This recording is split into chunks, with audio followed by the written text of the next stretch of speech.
Gewaardeerde luisteraar, pastoor Frans Hooiberg van die Kruis Triomfeer Bediening. Ek groet u in die lieflike naam van Jesus Christus, ons komende koning. En ek vertrou dat ek u vind u opgewonde en ywerig om verder te leer uit die boek Openbaring, hierdie pragtige boek van Openbaring waarvoor baie mense so bang is. Ons is in hoofstuk 2 en ons begin hierdie uitsending by vers 21 tot 23. En ek het haar tyd gegee om haar van haar hoerery te bekeer, en sy daar nie bekeer nie. Kyk, ek werp haar neer op 'n siekbed, en die wat met haar oorspel bedryf in 'n groot verdrukking.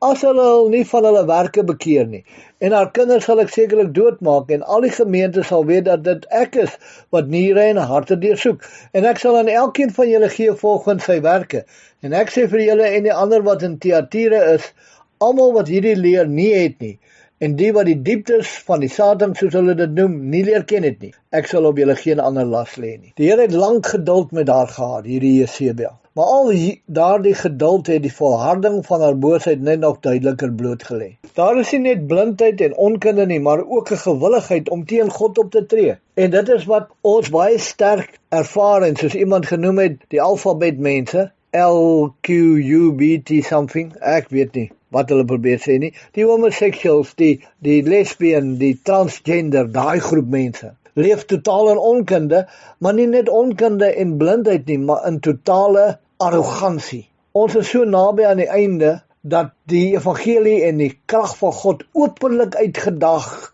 word. Maar nou is daar iets interessant. Die dronkaard dag die Here nie uit. Die hoereerder dag die Here nie uit. Die gewone sondaar maak nie 'n bespotting van wat heilig is nie. Maar wel die homoseksueel en lesbien transgender gemeenskap is eintlik uittartend moedswillig teenoor die evangelie. Weet jy hoekom? En ons sal seker later by daai vers kom, ek noem dit maar net, want die Bybel verwys na die antichrist as 'n homoseksueel. En hierdie hele homoseksueel lesbiense agenda wat op die huidige oomblik al hoër en hoër gelig word, is om die wêreld meer ontvanklik te maak vir hulle leier wat gaan kom. Kom ons gaan aan. Sy het nie berou oor haar seksuele onsedelikheid nie.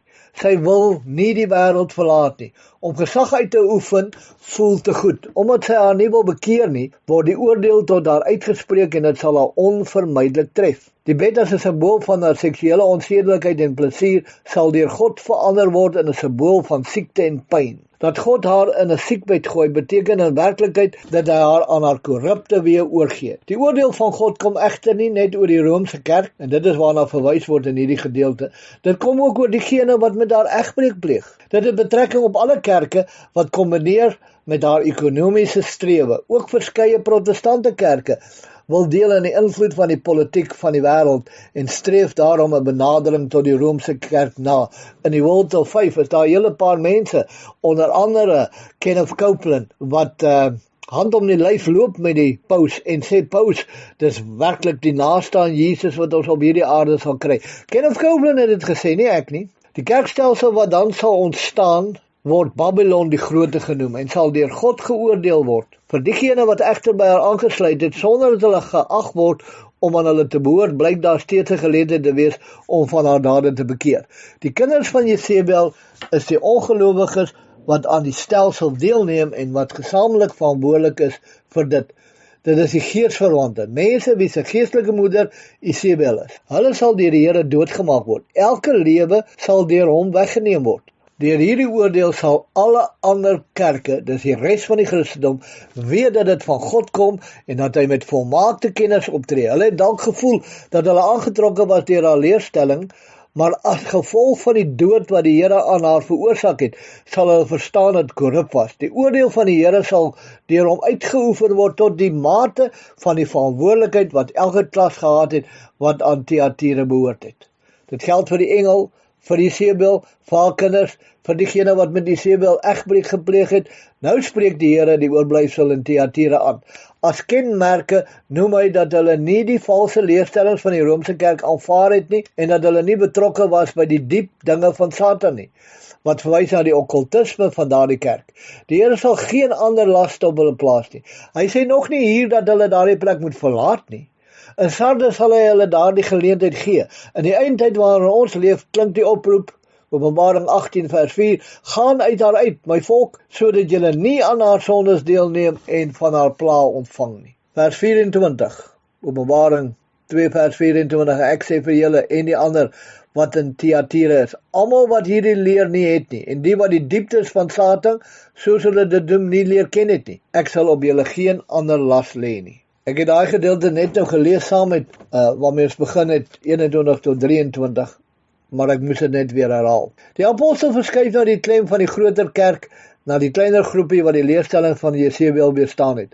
Die skrif noem dit nie het nie. Met ander woorde, hulle het hierdie leerling nie hulle eie gemaak nie. Hier word ook iets interessants genoem. Hulle het nie die dieptes van Satan leer ken nie. Vandag is daar 'n tendens in die kerk op die dieptes van Satan te wil ken. Daar's mense wat grawe in die okkult, daar's mense wat grawe in satanisme, daar's mense wat grawe in duiweluitdrywing, wat grawe in al die, om meer en meer en meer te leer met die verwensel wat hulle sê, maar ons moet die vyand leer ken. Maar hier word gesê, hulle het nie die dieptes van Satan leer ken nie. Nou volgens, veral in die sogenaamde bevrydingsteologie aanhangers, wil hulle almal die dieptes van Satan ken. Nou die Here komplimenteer diegene wat wegbly van die dieptes van Satan. Ons het nie nodig om in die duiwelse dinge te gaan krap nie. Al wat ons nodig het is die Heilige Gees. Hy het al die kennis en sal ons lei in alle waarheid. Op daardie tyd het hierdie verwys na 'n sekte wat genoem was Obitus en wat voorgegee het dat hulle die diep dinge van God ken asook die diep dinge van Satan. Hulle het egter meer geneig na Satan se kant toe en het hom voorgehou as die onderhouer van die mens en nie as die vernietiger van die mens nie. Hulle het goed en kwaad omgedraai en sodoende mense mislei. Ook in die kerk was die sekte se invloed groot.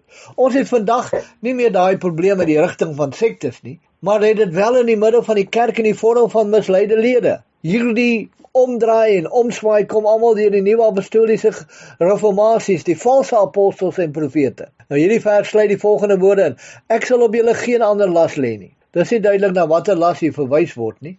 Dit kan die gewone verdrukking wees of dit kan die las van hierdie dwaling wees wat hulle moes verduur. Die omstandighede van die gebeurtenis moet die mening bepaal. Die kerk in Thyatira het gebukkend gegaan onder die lering van Jesebel en daaronder gelei. Die las kan daarop dui dat hulle hierdie ervaar het van medebroers en nie van die wêreld. Vers 25. Hou maar net vas wat julle het totdat ek kom. Hou vas aan liefde en geloof en aan diens en wees geduldig in die groei van hierdie dinge. Die woorde hier totdat ek kom in die Griek dui nie tyd aan nie. Hulle moet vashou vir so lank as wat dit nodig is om vas te hou. En dit is wat ek hoeveel keer vir u sê, wanneer ek praat oor die wegraping, wanneer ek praat oor in Christus, in God verborge, wanneer ek praat oor verdrukking, wanneer ek praat oor swaar kry, wanneer ek praat oor al hierdie dinge. Ons weet die wegraping gaan plaasvind en dit kan nou wees, en ek hoop dit is nou. Maar te midde van die tyd waarvoor ons wag, ons weet nie wanneer die wegraping gaan plaasvind nie. Ek praat nie van die wederkoms nie. Ek praat van die wegraping, want hier sê hy, hou vas totdat ek kom, beteken totdat die wegraping plaasvind, nie die wederkoms. Maar tot dan moet jy vashou aan jou fondasie, jy moet vashou aan Jesus Christus, jy moet vashou aan die krag van die Heilige Gees wat hy vir jou gee, jy moet vashou aan jou getuienis, jy moet vashou aan die krag van die bloed, jy moet vashou aan die krag van die naam, jy moet vashou aan dit wat God vir jou gegee het. Hoekom? Want dit is kosbaar en dit is eg en dit is heerlik, dit is nie net 'n teorie nie, dit is 'n werklikheid. Onthou, jy sit saam met Christus in die hemelse plekke. Jy sit bokant hierdie probleme. Ons moet nie opkyk nie. Matteus sê, kyk op, want jou verlossing is naby. Hy wys na jou liggaam. Die wegraping gaan die liggaam se verlossing wees. Maar in werklikheid moet ons afkyk, want ons kyk af na ons probleme. Ons kyk af na ons omstandighede. Ons kyk af na hierdie wêreld, want ons sit saam met Christus in hemelse plekke, in plekke van autoriteit, in plekke van krag, in plekke van heerlikheid. Die kind van die Here het nie die reg om depressief te raak nie. Die kind van die Here het nie die reg om uit te brand nie. Pastoor, as jy uitbrand, as jy die bediening verlaat omdat jy uitgebrand het, moes jy oorspronklik nie in die bediening gewees het nie. Want ek vra dit uit die diepte van my hart, ek vra dit met die erns van my siel. Hoe kan 'n prediker wat geroep is, uitbrand? Kyk wat het Paulus als deurgegaan. Ek wil amper uitloop en sê, my magtig man, as jy dan so lamsakkig, dat jy nie kan staan in die roeping waarmee God jou geroep het nie. Kind van die Here, is jy so pateties dat jy nie kan vashou aan die kruis en Jesus Christus hom as gekruisigde nie? Ek ken nie jou omstandighede nie, jy ken nie my omstandighede nie. Maar as jy deur trane en deur pyn en deur loutering en deur verdrukking kan sê, ek weet soos Job, ek weet, my verlosser lewe, my fondasie is reg. O, basyn blaas, ek kan nie meer nie, maar ek hou vas tot aan die einde. Dan kom vers 26 en sê, aan hom wat oorwin en my werke tot die einde toe bewaar, sal ek mag oor die nasies gee. Dit is die beloning. Jy's gered, maar as jy vashou in hierdie geloof, as jy vashou, hoe oorwin jy hierdie dinge? In Christus Jesus, deur Christus Jesus. Jy's meer as 'n oorwinnaar. Jy staan vas op die fondasie van Jesus Christus, wat die apostels en profete gelê het, waarvan Jesus Christus die hoeksteen is. En jy gaan mag hê oor nasies. Is dit nie wonderlik? Jou bekommernis, jou verdrukking, die minagting wat mense van jou het, gaan op sy staan en jy sal mag hê oor nasies. Selfs in die midde van al hierdie immorele en owerspelige invloed van Jezebel kan hulle wat op Christus vertrou dit maak en vashou totdat Jesus kom. Ons moet nie ons vertroue verloor in die midde van hierdie vervalle en owerspellige geslag nie. Selfs al is dit ook onder Christene. God se plan sal uitgevoer word deur sy oorwinnaars. Midde in hierdie gemors wat ons omring word beloof dat ons wat oorwin saam met Christus sal heers.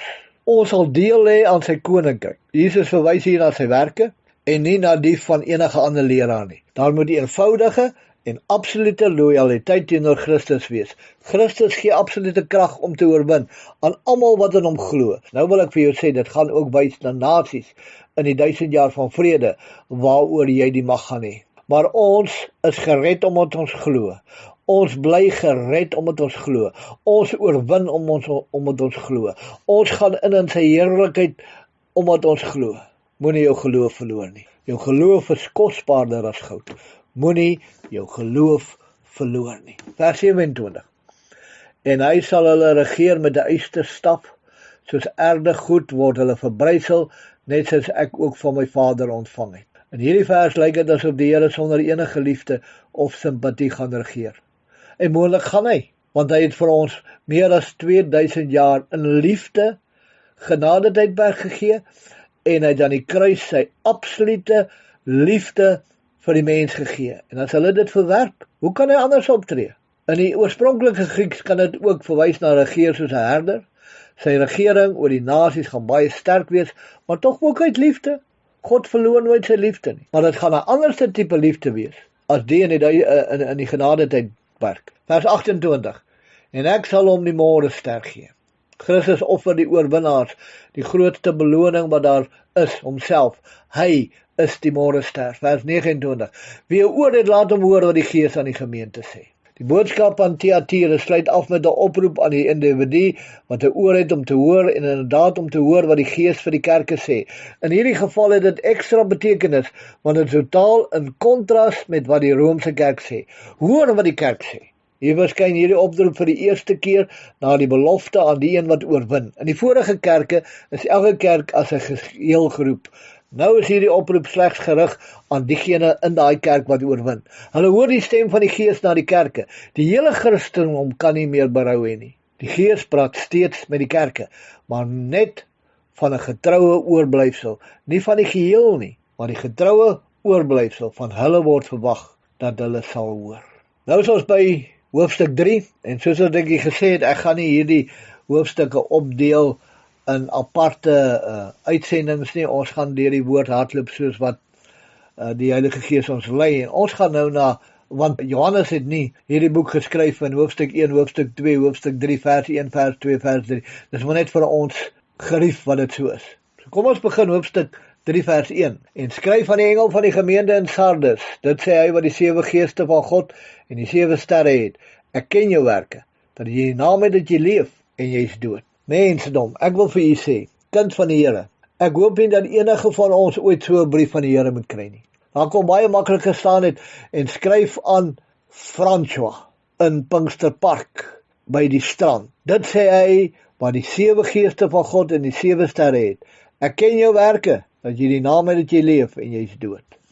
Dink jy nie dit is 'n geweldige aanklag nie? Dink jy nie dit sal jou geweldig ek weet nie hoeveel van ons gaan staande bly as God dit vir ons sê nie, maar dank die Here, hy doen dit nie. Dank die Here, hy kom en hy sê, jy is die geregtigheid van God in Christus Jesus. Dank die Here, hy sê vir die kerk, julle is meer as oorwinnaars. Dankie dat hy sê, julle is in Christus, in God verborge. Julle het julleself bekleed met Christus en julle is die liggaam van Christus. So hierdie versie is vir die gemeente in Sardes gegee. Teen die tyd wat Jesus hierdie woorde aan Johannes gesê het, was die beste dae van Sardes aan die kwyn. Dit was 'n stad wat besig was om stadig agteruit te gaan. In sy beste tyd was dit 'n baie ryk stad, geleë op die kruising van verskeie handelsroetes. Die koneksie tussen Sardes en geld, veral vinnige geld, was duidelik sigbaar en welbekend. Klink baie bekend soos baie van die lande in die wêreld van vandag. Die stad was ook bekend vir sy gerief en weelde. Dit het 'n welverdiende reputasie gehad vir onsedelikheid en skaamteloosheid. In Sardes was 'n statige tempel vir die moedergodin, Cybele. Uit die ruïnes van hierdie tempel kan ons aflei dat die pilare ongeveer 120 meter hoog was. Die moedergodin was aanbid deur allerlei seksuele onsedelikheid en onreinheid. Die kombinasie van maklike geld en los morele omgewing het die mense van Sardes berug gemaak vir hulle gemaklike en plesierige lewe. Die manier waarop Jesus homself aan hierdie gemeente voorstel is baie interessant. Klink baie soos Los Angeles en daar waar die dobbelstad is en Sun City, die plekke. Dit sê hy wat die 7 geeste van God en die 7 sterre het. Jesus gebruik terme wat sy karakter beskryf as die meester van alle geestelike krag en autoriteit. Die herhaling van die syfer 7 help om dit te benadruk omrede die syfer 7 in die Bybel wys na volmaaktheid. Dis beklemtoon dit dat Jesus die volheid van die Gees het, asook die volheid van die kerk. Ons weet dat die 7 sterre in Jesus se hand verwys na die kerk. Dit maak dit duidelik dat Jesus weet alles van sy kerk. Daar gebeur niks in die duisternis wat hy nie van weet nie. Geen aanval kan deur die vyand op die kerk geloods word waarvan Jesus nie weet nie. Dit wat Jesus aan elke kerk sê, sê hy ook hier vir die gemeente in Sardes. Wat 'n kerk is en wat 'n kerk doen is altyd bekend aan hom. Jesus se woorde aan hierdie gemeente is besonder sterk en dit draai nie doekies om nie. Jy het 'n naam dat jy lewe. Met ander woorde, 'n reputasie en in hierdie geval 'n valse reputasie was geheg aan hierdie gemeente. Hulle het voorgegee dat hulle lewendig en aan die gang was. Vanuit die buitekant het alles so gewel lewendig gelyk en het almal geflous. Groot megachurches wat ook lewendig lyk. Maar Jesus kom egter en verklaar, maar jy is dood. Hulle was dood ten spyte van hulle reputasie dat hulle lewe. Jesus het hulle gesien vir wat hulle is, dood. Hierdie woorde wys daarop dat alhoewel alles mooi en goed lyk in 'n gemeente, dit nie noodwendig so is nie. Ons kry baie gemeentes wat so op olieratte hardloop, maar daar's geen gees van God nie. Die stelling dat hulle dood is, wys daarop dat daar geen stryd, geen geveg en geen verdrukking was. Hulle het al klaar verloor dit wat hulle gehad het. Dit was nie dat die gemeente van Sardes besig was om te verloor nie. Hulle het klaar verloor. In hierdie brief is Jesus nie besig om die Christene in Sardes te bemoedig om sterk te staan in hulle stryd nie. Hy het hulle nie aangemoedig om sterk teen verkeerde lering te staan nie. Dit wil voorkom asof daar nie juist sulke gevaar in Sardes was nie. Verder omrede hulle dood was hulle ook nie 'n gevaar vir Satan nie. Die kerk in Sardes was, vers 2, wees wakker en versterk die wat oorbly, wat op die punt staan om te sterwe, want ek het jou werke nie volkome voor God gevind. Die dood mag dalk oor die algemeen heers, maar daar is steeds siele wat die Here kan aanspreek. Wanneer hulle hoor, sal daar nog hoop vir hulle wees. Die oproep klink soos volg: wees wakker en versterk die wat oorbly. Die slapende gelowiges in Sardes het dringend 'n wekroep nodig en hulle moet weer hulle plek op die wagbasis inneem. Hulle moet weer bewus word dat die kerk en die wêreld nie vermeng moet word nie. Weens die dodelike slaapsiekte van die gelowiges het die wêreld toegang tot die kerk gekry. Dit moet verander word. Gehoorsaamheid aan die oproep sal dit werk. Wanneer gehoor gegee sal word aan die oproep, sal dit voorkom dat die paar getroues wat oorbly en wie 'n lewensvonk oorbly, sal opgee. Dit sal keer dat hulle nie opgee nie. Die situasie is meer as kritiek. Die Here Jesus moet sê dat die werke van die kerk van Sardes nie aan die eis van God voldoen nie. In die kerkgeskiedenis vind ons dit ook in die protestantisme wat uit die Rooms-Katolisme ontstaan het. Baie kwessies wat tipies is vir die Roomse kerk is geïntegreer in protestantisme. Die gevolg is dat wat die kerkstrukture betref, daar geen terugkeer na God se woord was nie. Maar die mense het elemente uit die Romeinse kerk geïntegreer. Die mense wou terugkeer na die sogenaamde gesonde leer, maar vanweer die vermenging met die wêreld het dit net 'n leerstelling gebly, want die praktyk het die gees van die wêreld ingeblaas. Net so min as in die Rooms-Katolisme was daar geen lewendige verwagting van die koms van die Here in protestantisme nie. Die godsdienstige instellings het ook oorgebly om die kerk te lei, waardeur daar in die praktyk geen ruimte aan die gees van God is gegee is om die kerk te lei nie. En ek en jy het dit al hoeveel keer ervaar. En hoeveel gemeentes was ons waar die gees van God nie kan beweeg nie. Want almal werk net presies. Bietjie sing, bietjie Bybel lees, bietjie preek, bietjie sing, baie koffie drink en daar gaan ons. Vers 3, onthou dan hoe jy dit ontvang en gehoor het, en bewaar dit, en bekeer jou. As jy dan nie wakker word, dan sal ek op jou afkom soos 'n dief, en jy sal nie weet in watter uur ek op jou afkom nie. Om hierdie situasie reg te stel, moet hulle terugkyk na hoe hulle die eerste keer die woord van die Here gehoor en ontvang het. Dan moet hulle vashou aan daardie dinge en hulle bekeer en terugdraai na God. Hulle moet die evangelie weer herstel in hulle midde. In hierdie vers volg dan ook 'n waarskuwing, as hulle nie wakker word nie, sou Jesus skielik op hulle afkom. Paulus beskryf wat van die woord hulle moes onthou. 1 Tessalonisense 2 vers 13. Daarom dank ons God dat ook sonder ophou dat toe julle die woord van God ontvang het wat deur ons verkondig is, julle dit aangeneem het nie as die woord van mense nie, maar soos dit waarlik is, as die woord van God wat ook werk in julle wat glo. Daar's 'n groot gevaar daarin om op te hou waak oor die dinge wat die kruis aan ons gebied is. Jesus waarsku hierdie gemeente dat hy skielik sal optree. Dit gebeur gewoonlik as 'n mens aan die slaap is.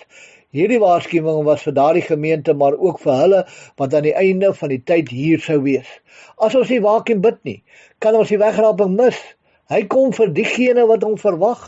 Selfs tussen die dooie Christene van Sardes was daar 'n getroue oorblyfsel.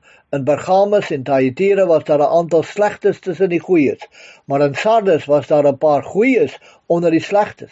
Selfs in Sardes, wat berig was vir hulle immorele reputasie, was daar diegene wat getrou gebly het aan dit wat hulle geglo het.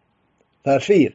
Maar jy het enkele persone ook in Sardes, wat hulle klere nie besoedel het nie, en hulle sal saam met my in wit klere wandel, omdat hulle dit waardig is. Daar was diegene in hierdie gemeente wat hulle self skoon gehou het van geestelike hoerery en afgodediens. Hulle het hulle uiterlike klere, hulle getuienis, skoon gehou deur 'n Christelike getuienis te behou en in die waarheid te wandel. Hulle het dit nie besoedel deur onwaardige wandel nie. Hulle het hulle self nie besoedel deur die valse leringe in die gemeente nie. Omrede hulle in die midde van hierdie roekelose omstandighede staande gebly het, word daar aan hulle 'n toekoms gebied, ver bo hulle verwagting. Jesus sê hulle sal saam met hom wandel in wit. Daar is 'n wandel saam met Christus deur geloof. Wandel voor sy aangesig, 'n wandel waardig in sy oë, 'n wandel in sy weë en verordeninge, 'n wandel beide hier en hierna. Daardie wandel is in wit klere. Dit beteken dat ons bekleed is met sy geregtigheid, die kleed van geregtigheid. Dis ook die skitterende klere van onsterflikheid in God se ewige heerlikheid. Die belofte word gemaak nie op grond van hulle aan wie hierdie belofte gemaak word nie, maar op grond van wie hy is. Alle werke van die mens is gestroop van geregtigheid hier en heerlikheid daar. Hierdie wandel geskied slegs deur die genade van God en die waardigheid van Christus. Hierdie wandel met Christus verwys hier na die wandel wat Henog met God gehad het. Genesis 5:24. En Henog het met God gewandel en hy was daar nie meer nie, want God het hom weggeneem. Die wat in heiligheid wandel kan nader aan God leef. Nie omdat hulle enigstens so goed is nie, maar omdat 'n skoon gees meer toegang bied aan 'n heilige God. Ons sien dit in die volgende vers, Matteus 5:8. Salig is die wat rein van hart is, want hulle sal God sien. Vers 5. Wie oorwin sal bekleed word met wit klere, en ek sal sy naam nooit uitwis uit die boek van die lewe nie, en ek sal sy naam bely voor my Vader en voor sy engele. Hierdie oorwin is nie 'n oorwinning oor die duiwel nie. Dis nie 'n oorwinning oor sonde nie. Die duiwel en sonde is deur Christus oorwin. Hierdie verwys nie na geestelike oorlogvoering nie. Daar is nie meer 'n oorlog nie. Hierdie terme oorwin dui op diegene wat hulle fokus deur geloof op die kruis hou. Hier sien ons dat daar diegene gaan wees wat nie gaan oorwin nie. Wat van hulle in die lig van eenmal gered, altyd gered? Ek verwys na in die lig van Ons is nou gered. Nou kan ons maar sonde doen. Ons word nie gered deur ons werke nie. Ons word ook nie gered gehou deur ons werke nie. Genade red ons en genade hou ons gered. Wanneer ons deur geloof ons fokus op die kruis hou en na Jesus en hom as gekruisig te kyk, sal ons oorwin en bekleed word met wit klere. Sou ons egter ons fokus en geloof wegneem van die boodskap van die kruis, Jesus en hom as gekruisigde, dan sal ons nie oorwin nie. Dis die sonde wat ons van God wegneem nie. Sonde neem ons fokus van hom wat ons vrygekoop het, en so verloor ons geloof en stap weg van hom af. En sonder hom is daar geen oorwinning nie. Ons sien hierdie waarheid ook in Matteus 22:11-14. En toe die koning ingaan om na die gaste te kyk, sien hy daar iemand wat nie 'n bruilofskleed aan het, en hy sê vir hom: "Vriend, hoe het jy hier aangekom sonder 'n bruilofskleed aan?" En hy kon geen woord sê nie. En toe sê die koning vir sy dienaars: "Bind sy hande en voete, neem hom weg en werp hom in die buitenste duisternis. Daar sal geween wees en 'n geknars van tande, want baie is geroep, maar min uitverkies." Egte geregtigheid is om bekleed te word met die geregtigheid van God en nie ons eie pogings nie. Die oorwinnaars word verseker van hulle hemelse burgerskap.